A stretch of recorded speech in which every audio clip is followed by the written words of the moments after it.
But it's a blessing we can be here this morning. And we're going to continue our discussion that we were having last week or the week before last or whenever it was when we started this discussion about these understanding, for us to understand the blessing and the beauty and the divine plan of the church itself.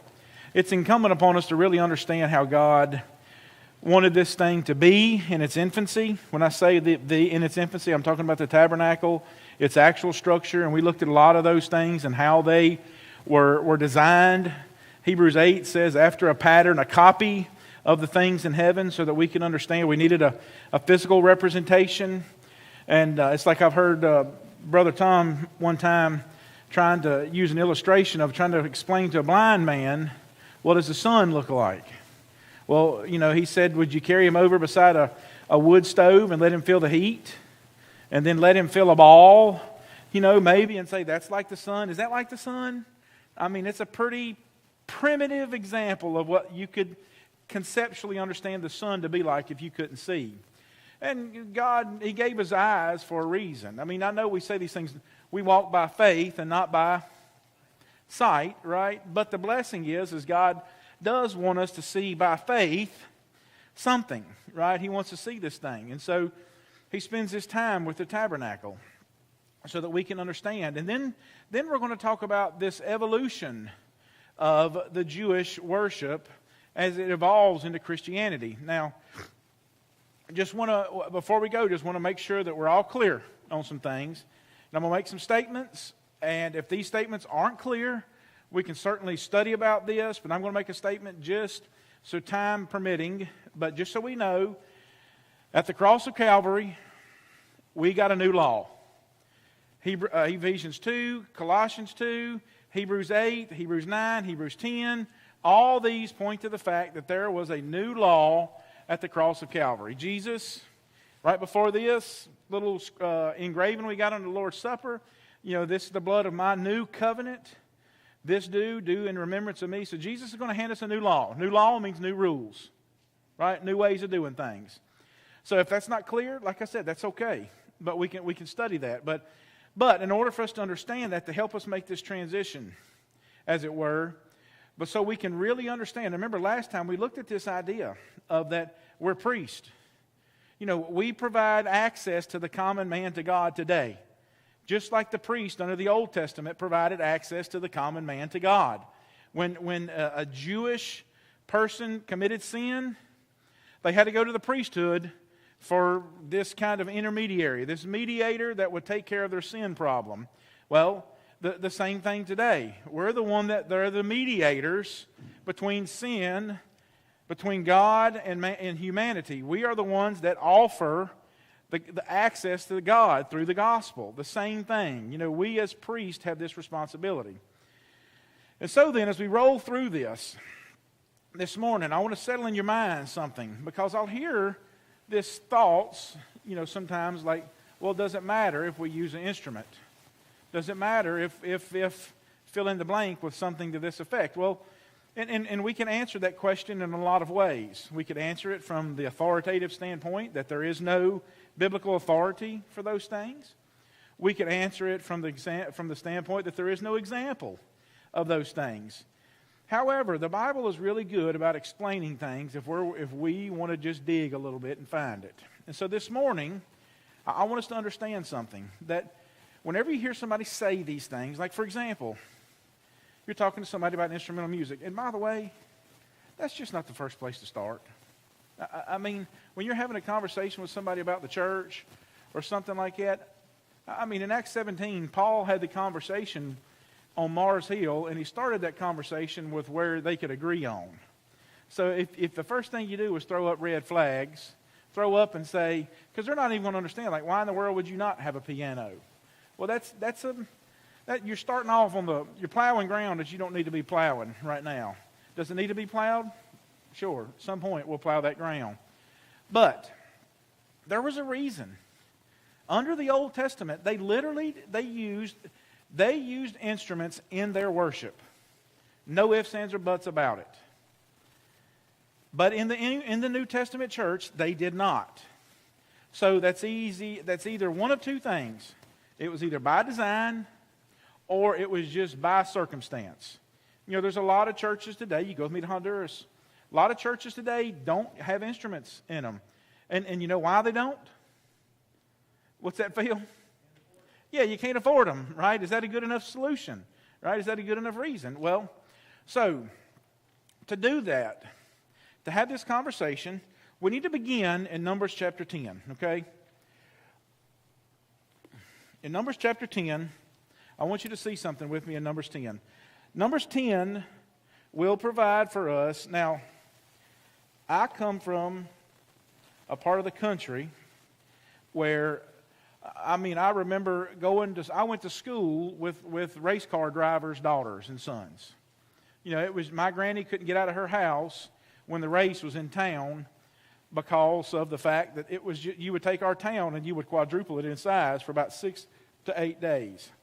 So what would happen is, and I say that because of this, when I was a boy, you're talking the mid-'80s, I remember there was something really awesome that you could do if you liked racing. And they had this racing channel called MRN Radio.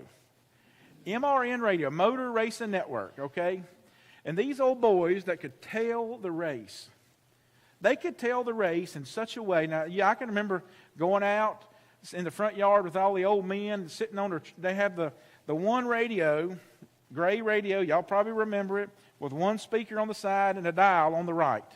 It didn't have a tape player, didn't have anything like that on it, just the radio and the speaker. Well, you could tune in and listen to MRN Radio, and them old boys that could tell the race. I mean, it would be just play. I mean, you could sit there and close your eyes, and you could watch the race in your head because it was such a detailed telling of the way that they gave the race. So, now table that, okay? We're going to take a bite out of that sandwich in a minute. But Numbers chapter 10 and verses 1 through 10 gives us the usage of the instrument under the Old Testament law. Okay? You can divide this into 4 or 5 distinct, depending on how you want to categorize it, 4 or 5 distinct usages of the instrument through these verses. Okay? Let's look at them. In Numbers chapter 10, and the Lord spoke to Moses, saying, Make 2 silver trumpets for yourself. You shall make them of hammered work. You shall use them for, here's usage number 1. You shall use them for calling the congregation and directing the movements of the camp. Second one, calling the congregation and directing the movements of the camp.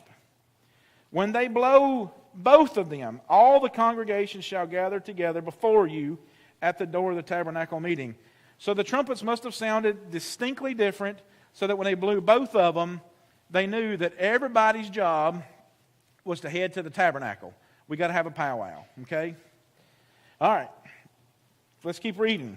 Verse 4, if they blow only one, then the leaders, the heads of the subdivision of Israel, shall gather to you. Now that, you can take that and you can make it into 1 or 2 distinct, whichever way you want to. Whether the meeting blowing was considered one, or the meeting for the leaders was one, and the meeting for everybody was another one. However you want to do it. But one usage for the instrument under the old law was we're going to have a meeting. Okay? We're going to have a powwow. Number 2. Number 5. When you sound the advance, the camps on the east shall begin their journey. When you sound the advance the second time, the camps that lie on the south begin their journey.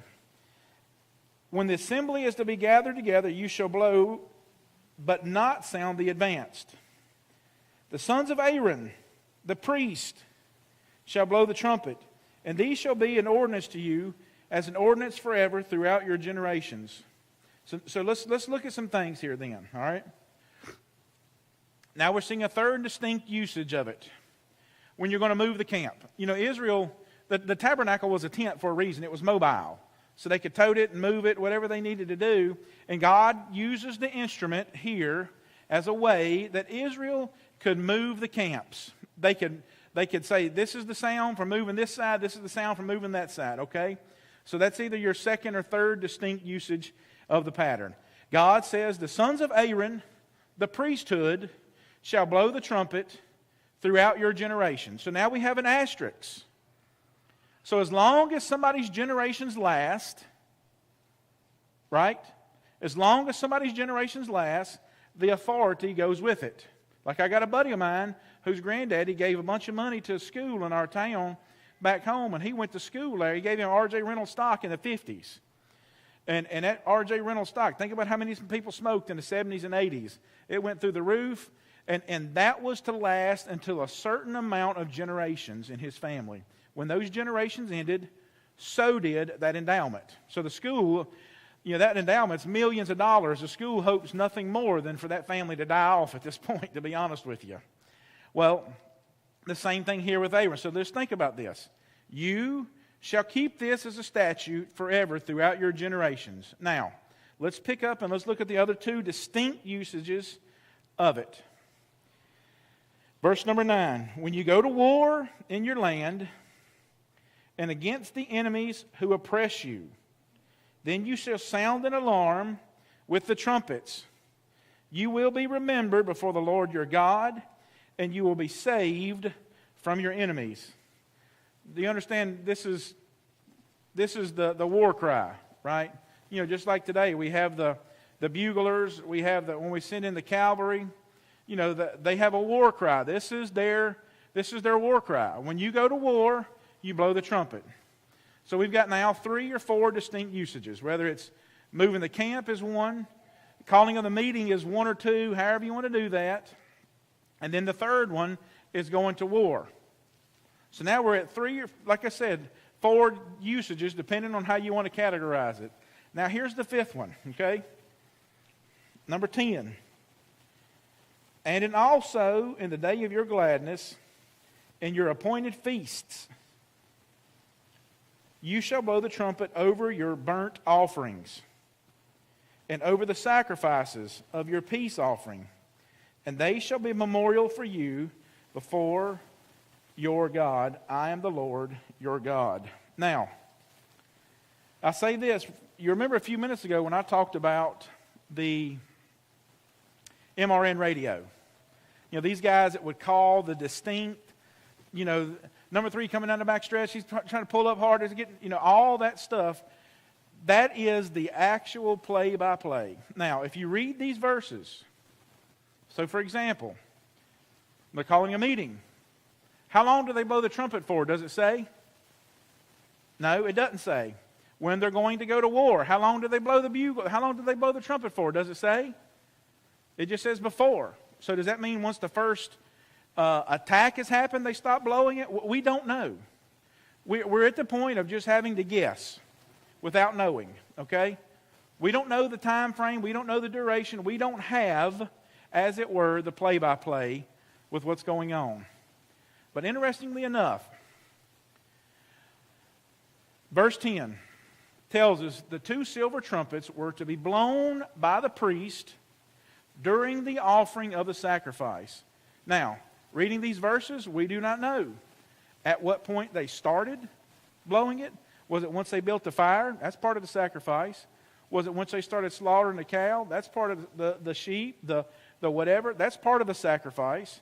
At what part did they start blowing that? We don't know. We can't get that information from these verses. However, there's a blessed thing that happens. Anything that man wants to come up with, just always remember this. Anything that man ever wants to come up with, God has already written about it. It's just up for us to do one thing, and that's just dig a little bit and pay attention. So let's fast forward. We've came from Moses as a leader, no king. Israel's going to enter into Egypt. They're going to spend several centuries ruled by judges, essentially. God's plan originally was for Israel, to not have any centralized kingly leader. That just like Joshua 24 and verse 15,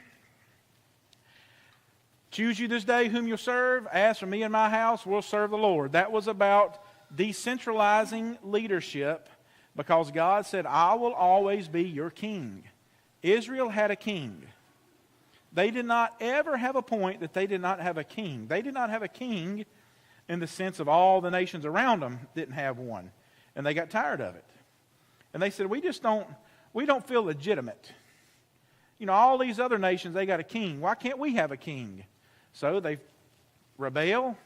And under Samuel's leadership, the last judge, they'll establish the first king of Israel. Saul, David, Solomon.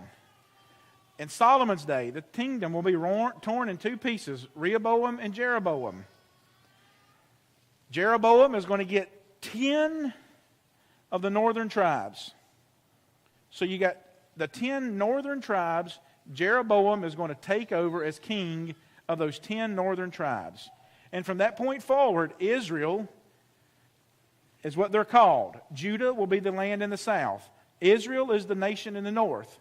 That nation in the north will essentially, from that point forward, walk itself into apostasy, to never be faithful to Israel, to God again. There's not even there's a couple little twinkling, little moments where it almost seems like they want to turn the corner. Now, you've got some of the really cool prophet stories in the northern kingdom. Elijah, northern prophet. All those things are happening in the northern kingdom. Israel, as a nation, the northern 10 tribes, essentially make their march into apostasy to never return. Gone. G-A-W-N. Now, Judah, they're going to go through their kings. From Rehoboam all the way down through the ages. They'll have several kings, about 5 distinct kings that are going to be godly leaders.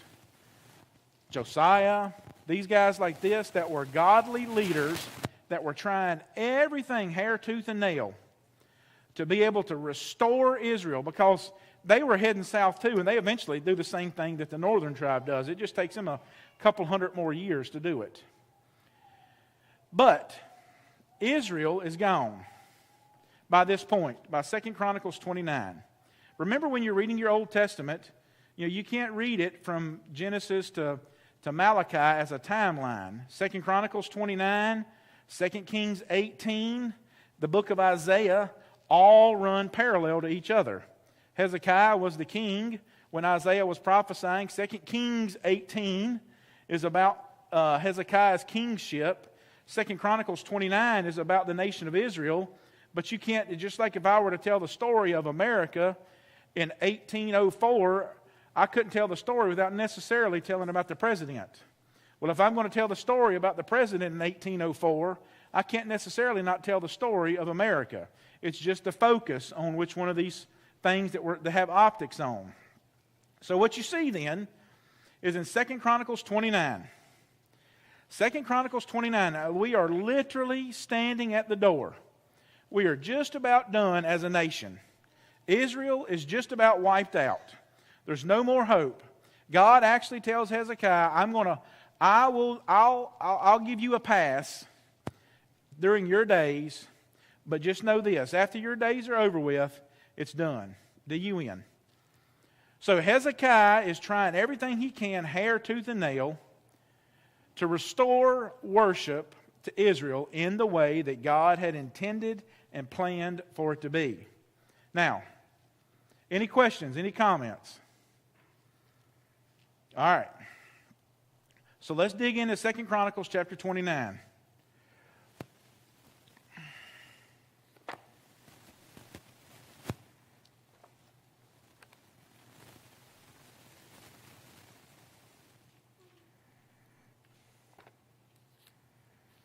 Second Chronicles chapter 29, and you'll probably have some kind of little heading through here. Hezekiah cleanses the temple. Hezekiah restores the worship, or little things like that. We added those. Those weren't in the original text, okay? But 2 Chronicles chapter 29, if you pick up with me about verse number 25. And he, that's Hezekiah, stationed the Levites in the house of the Lord with cymbals, stringed instruments, with harps, according to the commandment of David, of Gad the king's seer, and of Nathan the prophet. So if we stop reading right there, it would appear that there was some kind of evolution. That we went from the trumpet to now we have a couple other instruments that we've included in this worship scenario. That people will use this argument. They'll say, well, see, it changed. The worship changed because you'll see, they'll point to certain scenarios where you see David playing the instrument. Did David not play the harp? You've heard that one before? Yes, David played the harp, right? But why did David play the harp? What does that verse say there? For thus was the commandment of what? Of the Lord by His prophets. So it wasn't that they said, you know what? We've heard that trumpet blow so long, let's see if we can bring in a tambourine now. That's not what happened. The Lord had a plan and He had a purpose. Now you're going to see something very interesting here. You're going to see the actual play-by-play scenario. This is where you're going to see what it looks like. Because in Numbers chapter 10, it just literally says, you're going to blow the trumpet over your sacrifice. We have no idea at what point that sacrifice is blown at. All we know is at some point during the sacrifice, they're going to blow the instrument. Now, 2 Chronicles 29 and verse 26. The Levites stood with the instruments of David and the priest with the trumpets. Now remember, this statute was only for the priest, right? So nobody else could participate in this. Remember in Numbers 10, it was only for the priesthood that this could happen. So you're still seeing that here. Hezekiah commanded them to offer the burnt offering on the altar, and when the burnt offering began, the song of the Lord also began with the trumpets and with the instruments of David, king of Israel. So, they've started the sacrifice, the burnt offering on the altar. Here's your play-by-play. You actually have it on the altar. Now they're singing the song of the Lord with the sacrifice on the altar. They're playing the instruments with the sacrifice on the altar. Verse 28. So all the assembly, what's that word say? What's that word say? Worshipped. So then it's acceptable. All the assembly worshipped. The singers sang. The trumpeters sounded. The burnt offerings being made. They're singing. They're playing the instrument. All this continued until what, Brother Tom? Well, they're worshiping, but really, it's just the Levites playing the instruments and doing the singing. That's right. It's a subset of the Levites that do the singing. That's right. Only, yes, no non-Levite could participate in this in any way. And if that wasn't clear, I'm sorry. But yes, if you read this section here, 2 Chronicles 29, it's a whole hullabaloo that Hezekiah's got to go through to get these boys cleaned up just to be able to even, it ain't like they're like, come on boys, y'all get together, drop the milk bucket, come on. That ain't the way this went down. There was a very explicit period that God had to put them through as people to cleanse them. So that when they were to come in for this period of worship, the big boy burnt offering, that they could do that acceptably. It wasn't just that they showed up, and kind of dusted their hands off at the door, right? There was a ritual cleansing, very, very specific things they had to go through, okay? And you're seeing stationed inside here, the burnt offering now, play by play, is on the altar. It's being smoked. The singers, the Levites, are singing. The Levites are playing the instrument. Brother Jerry. Yeah, I was just the cleansing part of the priest. If I remember correctly, he had to go back into the marriages of these priests to find out if they've been intermarried in the past and cleanse them out all the way through. Yeah. Get them up to Yeah, when I say it's a hullabaloo, yeah. A pure breed, if you want Yeah, it was a mess they had to go through. I mean, just down to marital things that they had to abstain from. I mean, it was a lot of very finite details that God wanted them to go through. Okay. I think it's interesting because they separate. They don't just say the instruments. They said instruments of David and then the trumpet. Yeah. So that to me, did David go to God and say, hey God, I really like the tambourine? He was okay. How did that come to fruition as far as separating the two instead of just saying instruments? Is that a question or a statement? I'm just curious if it's there. It's not there here, but you can read about it in 2 Samuel, and I don't remember where it's at, in the 20s, I believe. But what's that? Yeah, I was going to say early 2 Samuel 20s, But there is, David makes a distinction, and he really what it comes from is he's going to make a division of the priesthood, and I don't mean like a divide and like Tom, no serve for you. Alex, you serve for 20 years. No, it was the Watkins clan, y'all going to do it for X amount of time. The Dickerson clan, y'all going to do it for X amount of time. And God, at this point, makes I don't even want to call it an evolution, but certainly a change, or maybe an addition, I don't know how you would say it, to the way that they did things. Because up until then, they just kind of had to figure it out to some degree. So David divides the priesthood. That's why you see, and it's such an apparent thing that in the story of the Good Samaritan, a priest and a Levite went down from Jericho to Jerusalem. Well, probably one of those guys was going to fulfill his servitude duties, is probably what's going on, and that's why he probably wouldn't have went over there and touched that boy that was beaten nasty in the ditch, because he's fixing to have to go serve, and he's done spent all this time getting himself good and cleaned up so he can go do his job. Okay? So there is an evolution in it, but, Brother Alex. I always like to point out to people when we talk about this stuff, you have to see the distinction between the singing and the playing of the trumpets or the instruments. Yeah, well, we're gonna get to that then. Hold on to that sandwich, all right? All this congregation, is that strictly the Levites' congregation? Yes. Congregation is just a group of people. It ain't just the Levites. It's just the Levites. Well, it is. Distinctly Levitical. When a congregation can be a congregation of the AARP. Right? I mean, if I go to get me a biscuit in the morning sometimes, and all them old folks is in there, and they say, do you want the senior discount? I always say, yes, I do. But I'm not necessarily part of that congregation, right? So it's just the congregation just means a distinct group of people. Yeah, the ones who were called out, right? They're just a distinct group of people, all right? So now let's start. Now we got the play-by-play going, right? So think about the grammatical flow. Distinctly mentioned. We have the singers that are singing. We have the instrument players playing their instrument. We have the offering being offered on the altar. Distinct language. All right? Verse 28. The assembly worshipped, the singers sang, the trumpeter sounded, and all this continued until when?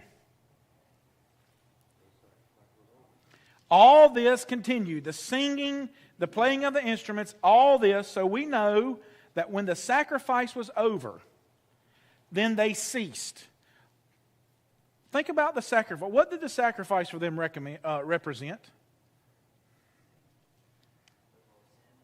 What, Taylor? I know that you're talking, but I can't hear you.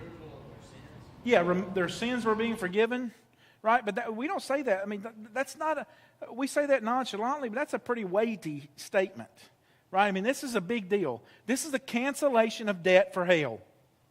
That's what we're talking about here. We say the removal of their sins, but when the burnt offering was offered, they literally then were free. They were liberated from sin at this point, okay?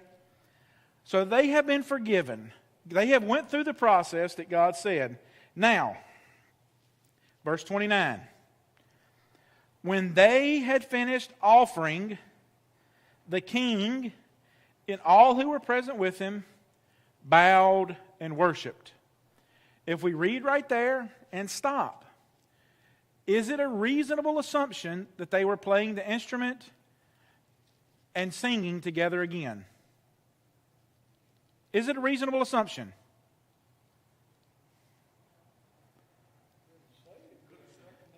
It's a reasonable assumption because that is the grammatical flow. You know, once I say something, and unless I change it, it's to be assumed that it's continuing on. What was worship 3 verses? What was worship 3 verses before, right?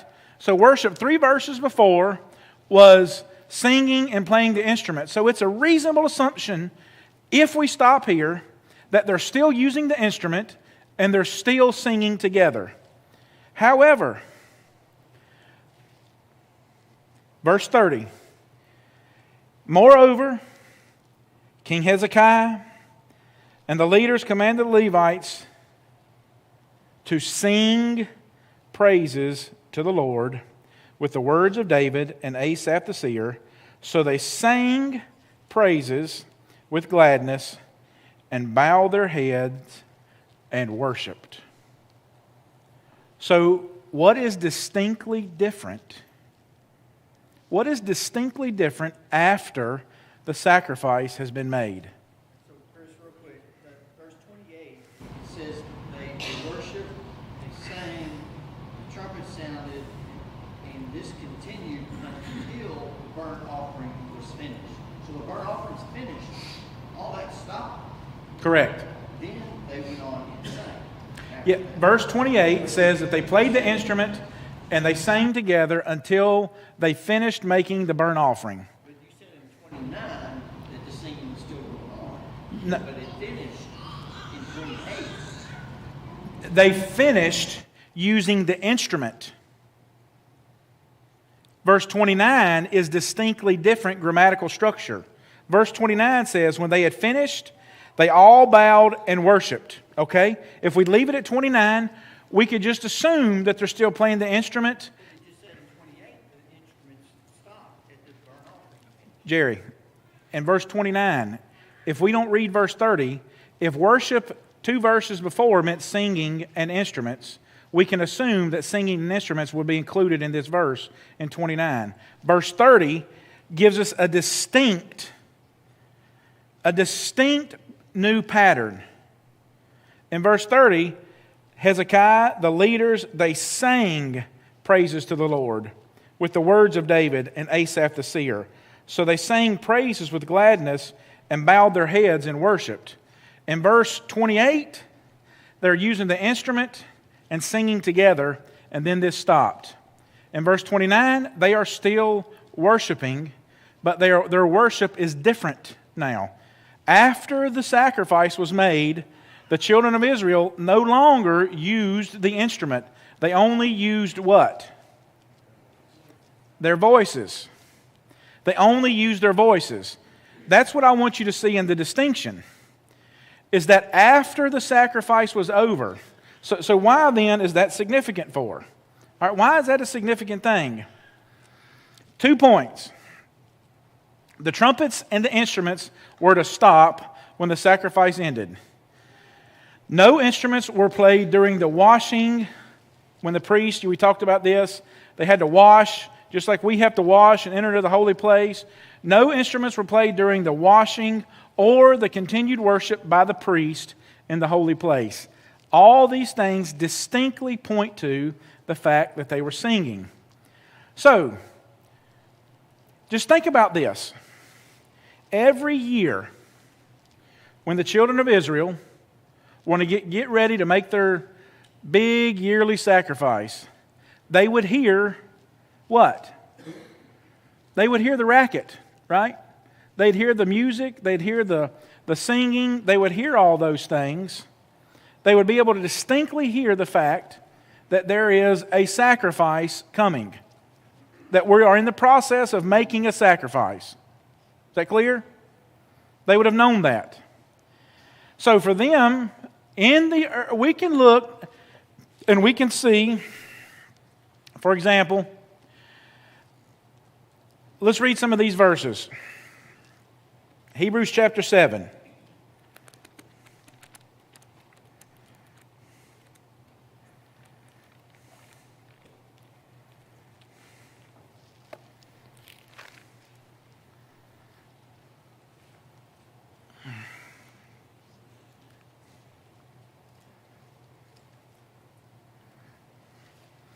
Hebrews 7 and verse 27.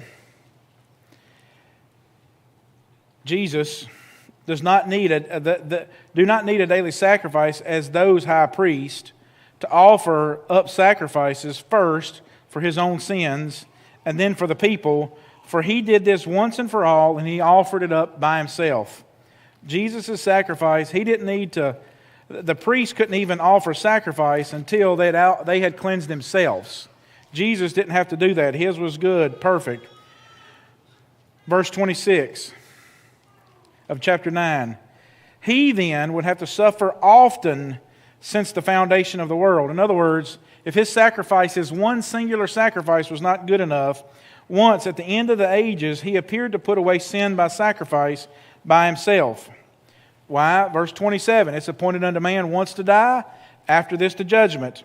Verse 28, so Christ was offered once to bear the sins of many to those who eagerly await his appearing apart from sin for salvation. Jesus' sacrifice was sufficient. They used the instrument to get ready for the sacrifice. Do you see that?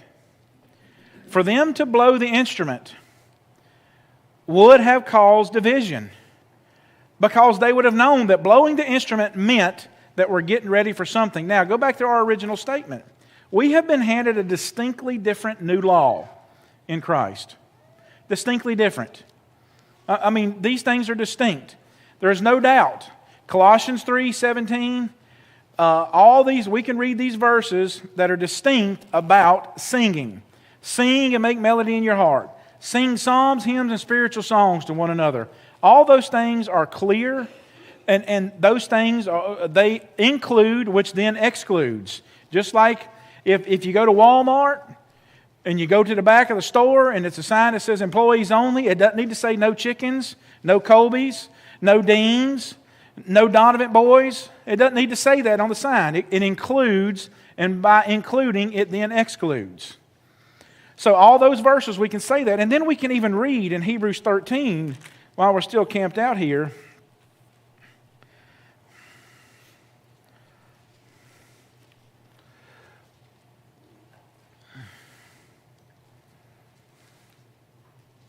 In verse number 15,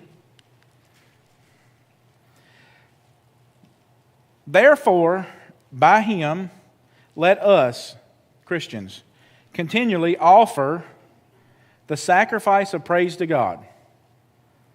So if that verse were to end right there, then we would have to either try to find an example or a pattern or something that we could point to and say, what is the offer of praise? What is the acceptable offer of praise?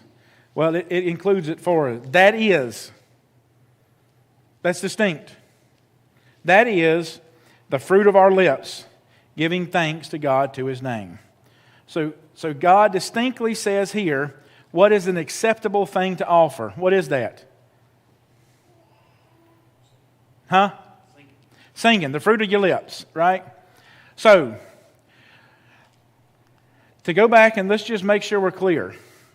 To have used the instruments in the worship in the early church. Now, we see this clear pattern. I mean, you don't ever hear me use, and I read these guys, our church fathers, church history, all that stuff. I love to read that stuff, but I don't talk about it because the reality of the situation is that's just men doing stuff, period. And the reason why you don't hear me talk about those things is because what men do have no more authority than anybody else. So you don't hear me cite those guys. I study them just for Chris's, serial time. But the reality is that today we are just as close to having the instruments as the early church was removed from it. The instrument introduced into Christianity is about 1,000 years old. So roughly, we're just as close to the guys as Pentecost is removed from it. That's how new the instrument is in Christian worship to God. Now, why? Was it just, yes, we can understand that the singing was for a distinct reason. Sing and make melody in your heart. Sing psalms, hymns, and spiritual songs, admonishing one another, teaching one another. We've even got to be real careful that when I'm singing a song, when John Nix is having song night, and I love this song, well, you got to be real careful with that.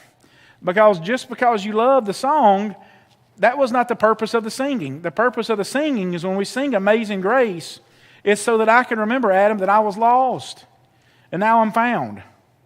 It's so that when I sing in the sweet by and by, we'll meet on that beautiful shore, that when I go away from here, I'll find people on the other side that are waiting on me, and I want you to remember that, and I want you to think about those things. That's why we sing the songs. We don't sing the songs because we like them. There's no getting around the fact that you're going to like things. I'm not even trying to say that's wrong.